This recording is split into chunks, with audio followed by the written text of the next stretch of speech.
북한 관광의 이해. 금강산 관광 사업은 어떻게 진행되었는지 알아보겠습니다.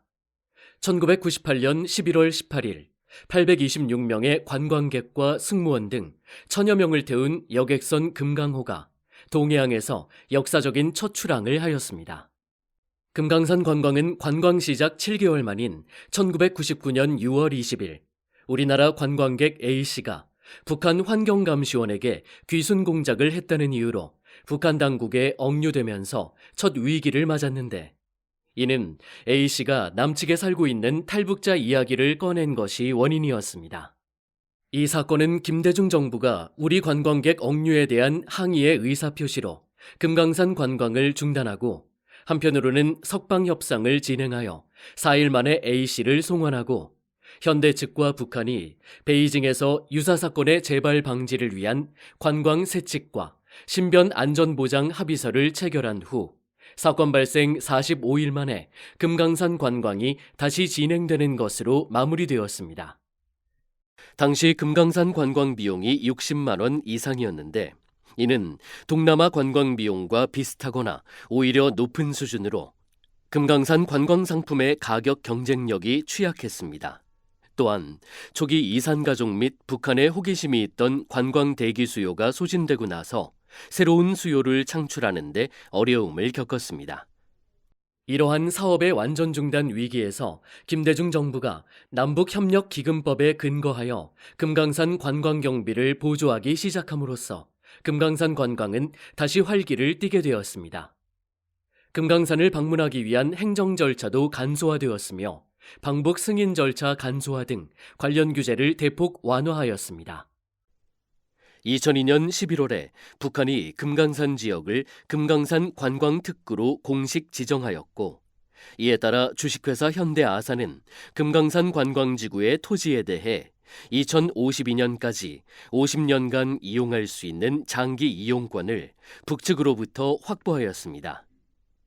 2003년 9월부터 육로를 통한 관광이 본격적으로 되고, 당일 관광, 1박 2일 관광 등 다양한 관광 상품이 속속 개발되면서 2004년도에는 관광객이 월 평균 2만 명을 넘어 연간 총 26만 명에 이르는 등 금강산 관광이 정상화 추세에 들어가게 되었습니다. 금강산 관광 사업자인 주식회사 현대아산도 관광객이 연 30만 명 수준을 유지하자 영업이익을 내기 시작하였고, 금강산 관광 사업의 긍정적 파급 효과도 속속 나타났습니다. 활발해진 남북한 인적 교류로 상호 이해가 증진되었으며, 휴전선 인근 지뢰 제거 작업 등 긴장 완화, 그동안 끊겨있던 경의선 및 동해선 철도의 연결, 문산 개성 간 도로 연결 등 긍정적인 효과가 확산되었습니다.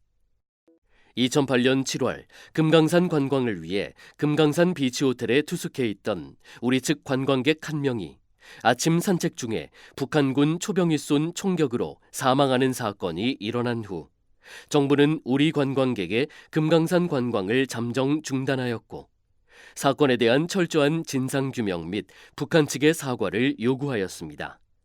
그러나 이러한 이명박 정부의 요청을 북한 측이 거부함으로써 곧 금강산 관광의 완전 중단으로 이어지게 되었습니다. 사건의 정확한 경위와 사실관계에 대해서 상반되는 주장들이 있지만, 북한 초병의 우리 민간인 관광객에 대한 총격이 금강산 관광지구법 및 금강산 관광지구 출입, 체류, 거주 규정에서 명시한 불법 행위에 대한 대응 조항의 재량을 벗어난 과잉 대응이라는 분석이 일반적입니다. 이 사건의 여파로 우리 국민의 금강산 관광이 중단되었지만, 금강산 관광 사업의 중단의 실질적 배경은 새롭게 들어선 이명박 정부의 대북 강경 기조와 금강산 관광 사업에 대한 부정적인 국내 여론의 확산, 그리고 북한 측의 미사일 및 핵 개발로 인한 남북 관계의 경색이 근본 원인으로 꼽히고 있습니다.